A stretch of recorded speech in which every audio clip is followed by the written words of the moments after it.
Olá pessoas, aqui é Mari, vou ler para vocês a continuação do livro que estou lendo, Feminismos em Movimento. E é um livro que a gente pode fazer uso dele como um livro de consulta, caso você tenha alguma dúvida sobre alguma organização feminista, pensamento feminista. Aí você vem aqui e faz aquela breve consulta, caso quem tenha, né, alguma dúvida. Então por isso que eu tô lendo esse livro aqui, porque ele é bem didático. E aí, hoje eu vou ler o mais poderoso de todos, que é o interseccional. Feminismo interseccional, e quem fez esse texto foi a Raquel Cardoso de Conceição, a Raquel Sueli. Ela é da área das ciências sociais, tá? E isso tá na página 142, vou ler pra vocês agora, tá? Vou ler pra vocês agora, escuta. As abordagens contemporâneas sobre a interseccionalidade apresentam uma variedade de possibilidades como consequência do crescente interesse sobre o tema. Interseccionalidade frequentemente é tratada como sinônimo de conexão ou ligação, como se fosse a mera somatória de elementos de caracterização de indivíduos do interior das relações de poder. É corriqueiro observarmos pesquisadoras e ativistas construírem frases como analisei tal problema a partir de uma perspectiva interseccional sobre X, Y e Z, e em X, Y e Z podemos supostamente incluir e encontrar alguma coisa. Considerando a entrada do conceito tanto na academia quanto no âmbito dos movimentos feministas, é necessária a reflexão crítica sobre os riscos recorrentes da banalização e reificação devido a um processo de esvaziamento de seu potencial político e crítico. O propósito aqui, ao perguntar sobre seu significado e sobre as perspectivas para um feminismo interseccional, é encorajar o debate sobre a interseccionalidade na sua relação fundante na luta e prática política. A pergunta sobre o que é interseccionalidade é colocada como objeto de análise na medida em que se pressupõe que ela pode representar um ponto de mudança nas linguagens utilizadas para a compreensão de desigualdades sociais e fortalecimento das articulações políticas feministas. Aí ela começa a abrir alguns parâmetros aqui importantes, escuta. Temas chaves da interseccionalidade. Aí escuta o texto que ela organizou em relação a esse tema. Em 1989, Kimberly Crenshaw utilizou o termo como um conceito provisório para uma disputa sobre as condições do acesso de mulheres negras estadunidenses no mercado de trabalho, porém, articulações políticas que partiam da compreensão da natureza interligada das opressões são anteriores à formulação de Crenshaw. Por exemplo, o Manifesto de 1974 do coletivo Combahee River expressava uma crítica ao feminismo de seu tempo, que detinha a atenção exclusivamente nas questões enfrentadas pelas mulheres brancas de classe média, tomadas como referência de opressão, vivenciadas por todas as mulheres. O Combahee River Collective propunha uma perspectiva que ampliasse o foco para além do âmbito do sexo e do gênero, partindo da premissa de que nossas vidas são afetadas pela síntese de opressões de várias ordens. Também é possível rastrear desde o famoso discurso "Eu não sou uma mulher", de Sojourner Truth, no século XIX, que se tornou referência para o movimento de mulheres negras décadas depois. Alguns pontos de sua afirmação ecoam como referência nos argumentos de intelectuais, como no caso de Bell Hooks, Angela Davis, Combahee River, entre outras. Porque a Lélia Gonzalez, brasileira, né, também era uma pessoa que falava muito em relações interseccionais, mesmo sem utilizar esse nome. Eu vou citar Angela Davis, então, que também é uma estadunidense, que ela mesma, quando veio aqui no Brasil, em uma dessas conferências feministas que sempre acontece, ou é Rio ou São Paulo, enfim, o que ela disse? Ela disse: eu não sei por que vocês buscam tanto me tomar como referência, vocês têm Lélia Gonzalez. Lélia Gonzalez foi referência para mim. Isso foi dito por Angela Davis. E a própria Angela Davis também disse que a própria Lélia Gonzalez, antes de ser cunhado a expressão interseccionalidade, Lélia Gonzalez já fazia isso. Já fazia análises, né, a partir desse ponto. E a própria Sojourner Truth, que é uma mulher de antes de Lélia Gonzalez, né, que ela cita aqui, que foi uma mulher que tinha sido escravizada. Então, ainda em pleno século XIX, ela pergunta para a plateia que está ouvindo ela: e eu não sou uma mulher? Tá? Então, preste atenção em todos esses detalhes, né? Por isso que o nosso feminismo ele precisa ser anticolonial, descentralizado na Europa e Estados Unidos. A gente precisa olhar mais aqui para o sul global, para o próprio território que a gente chama de Brasil, sabe? Nosso feminismo ele tem que ser um pouco mais amplo e muito mais próximo do que a gente vive aqui. Desculpa aí o momento desabafo, mas é porque o movimento negro que contribuiu muito mais, o movimento negro, as mulheres negras, o feminismo negro contribuiu muito para essa expressão interseccionalidade, interseccional que todo mundo adora usar hoje e às vezes nem dá referência, né? É isso. Voltando para o texto de Raquel, o Combar River Collective propunha uma perspectiva que ampliasse o foco para além do âmbito do sexo e do gênero, partindo da premissa de que novas vidas são afetadas pela síntese de opressões das várias ordens. Também é possível rastrear desde o famoso discurso de Sojourner Truth, do século XIX.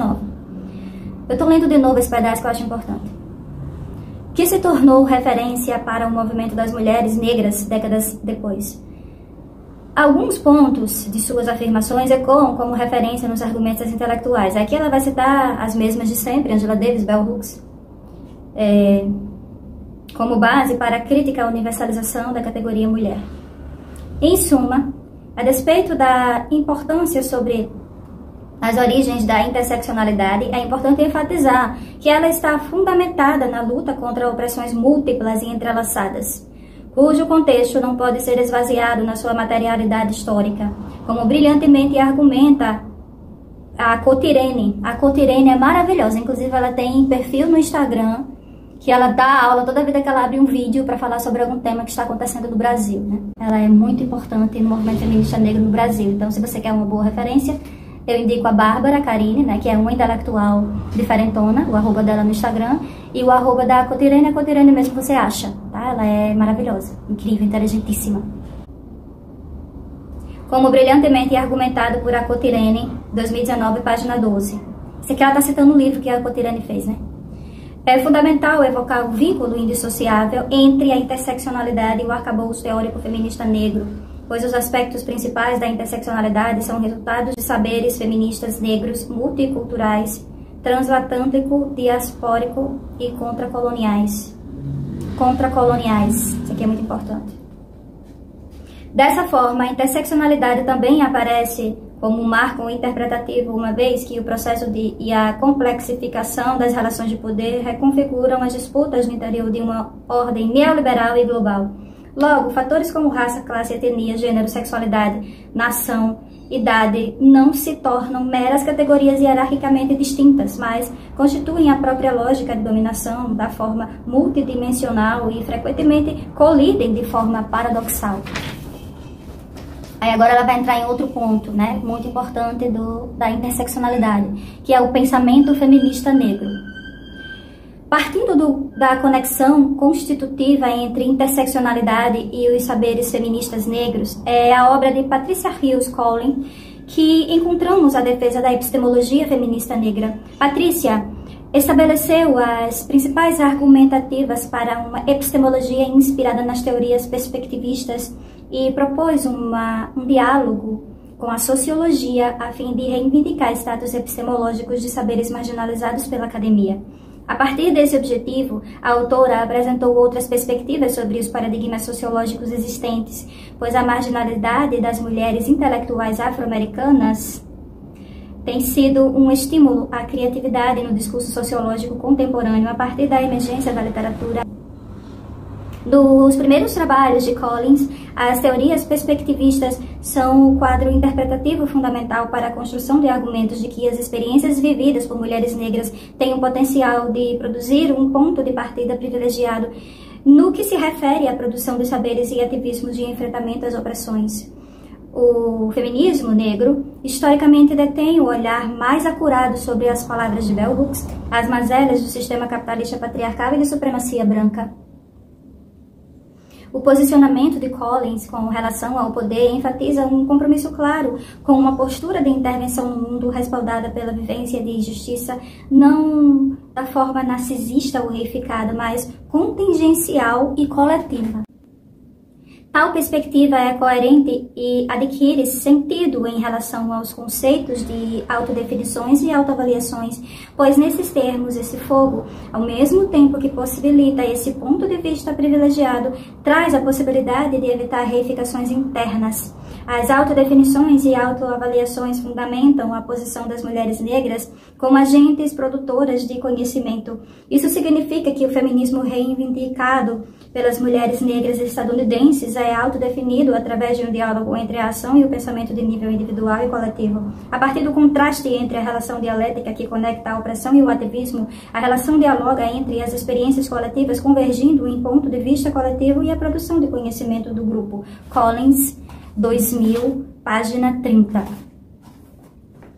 Tais questões apontam para o tema identificado por Collins, que é a importância da cultura das mulheres negras, ou melhor, a importância da redefinição da cultura e a compreensão de que elas compõem como um quadro de referência ideológico e a sua relação com as condições histórico-materiais que afetam a vida das mulheres afro-americanas.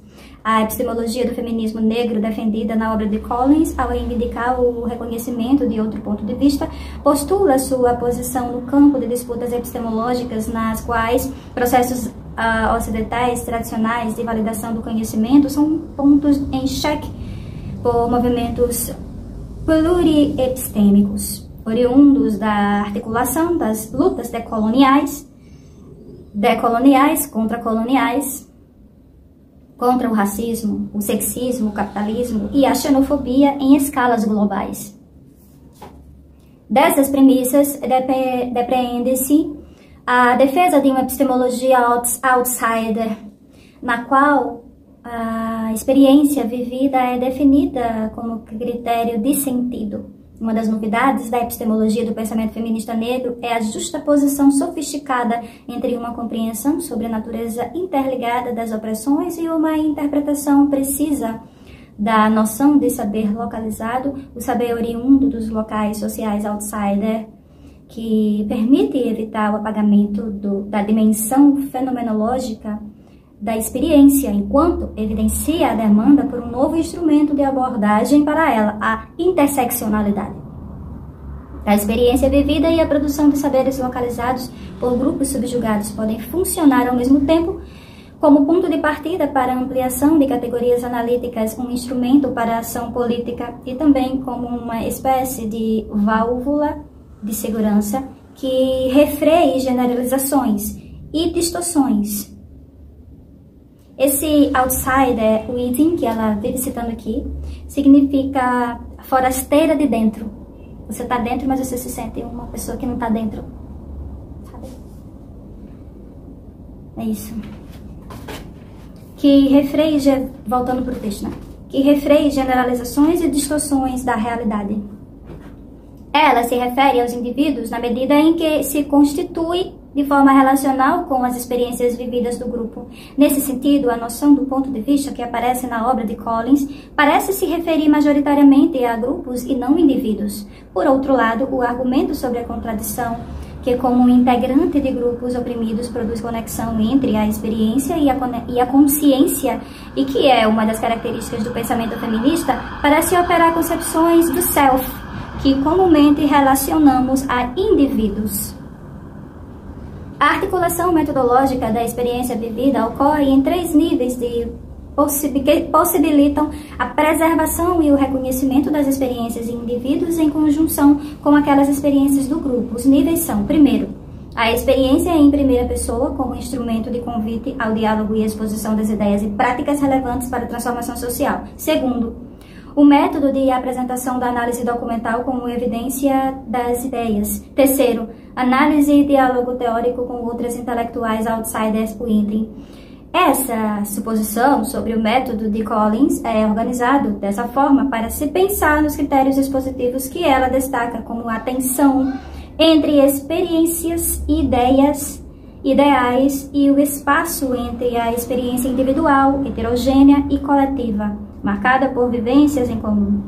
Em suma, a necessária coerência entre conteúdo e forma, a descrição das narrativas cotidianas como fundamento para uma análise crítica consistente, na qual uma das condições é que seja apreensível por aqueles cuja vida é diretamente afetada por essas dimensões de poder.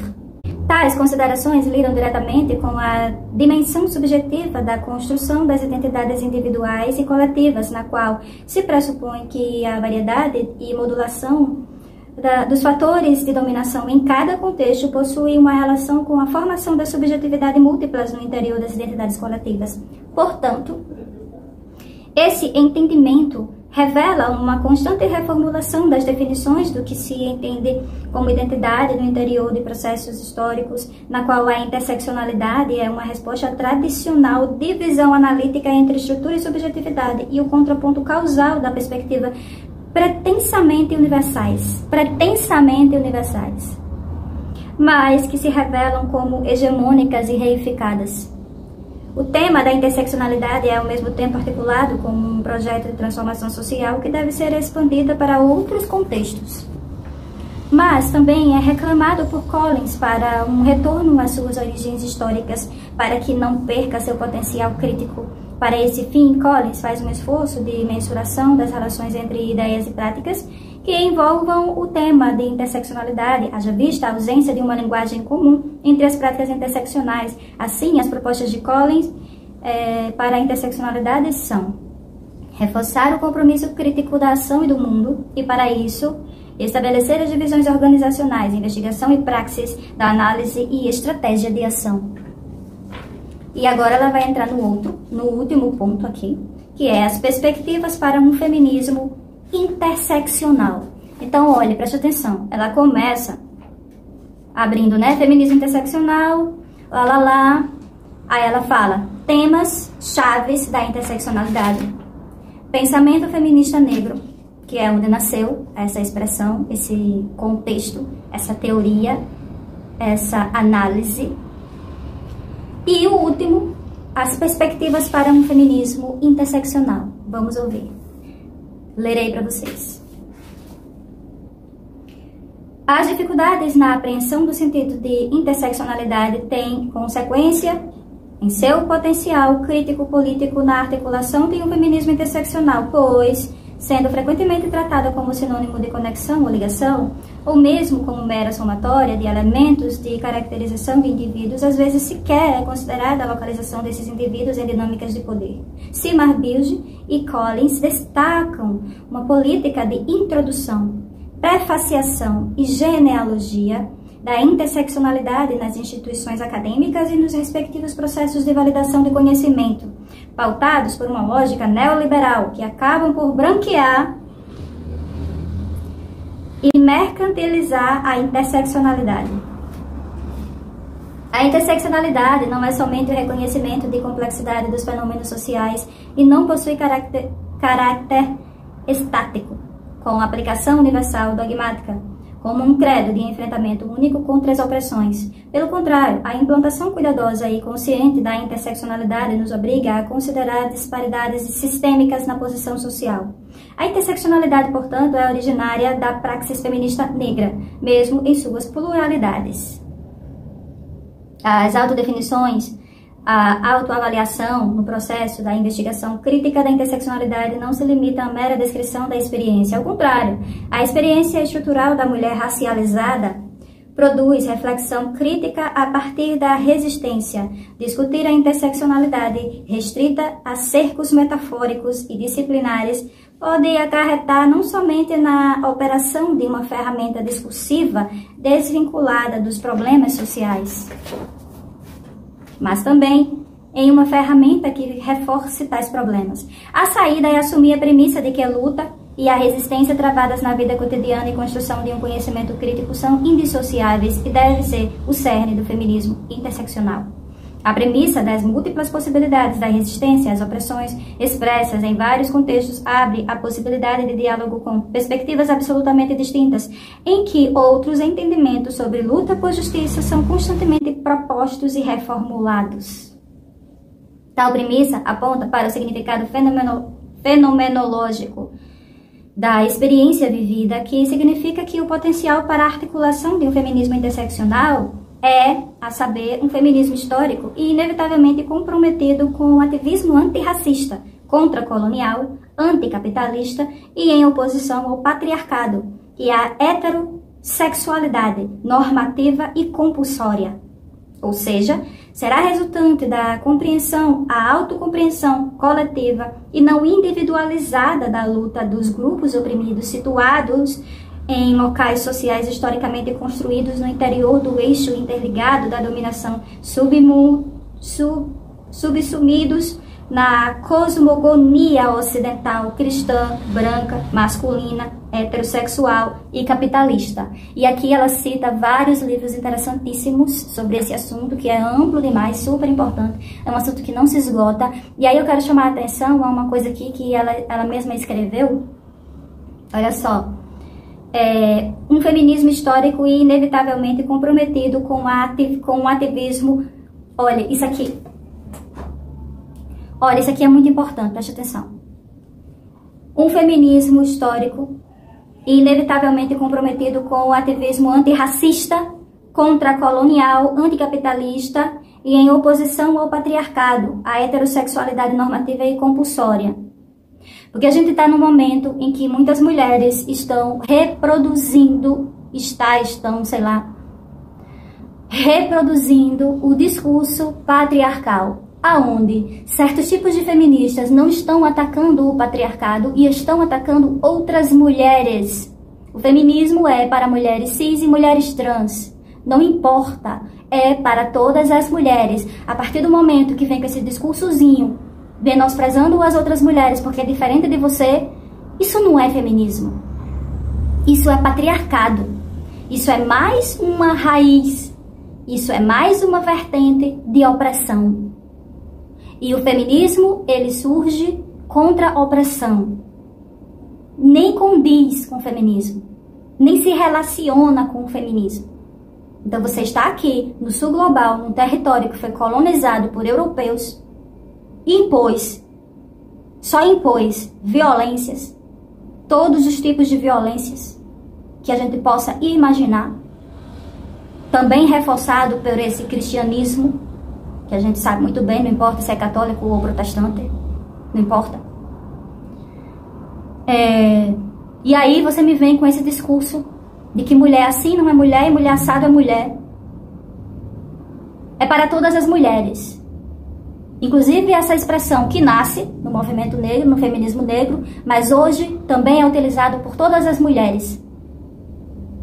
É importante a gente refletir sobre isso, pensar sobre isso. Reflitam aí se vocês quiserem. Reflitam aí se vocês quiserem. A maioria das pessoas que são inscritas no meu canal são adultas. Eu não preciso estar dizendo o que vocês têm que fazer. São pessoas adultas. Vocês refletem. Mas é sobre isso. Preste atenção. Mas é para prestar atenção no texto, refletir sobre suas próprias vidas. Tá? Então é isso. Um cheiro. Até a próxima. Tchau! Feminismos em Movimento, o próprio nome do livro já diz, em movimento.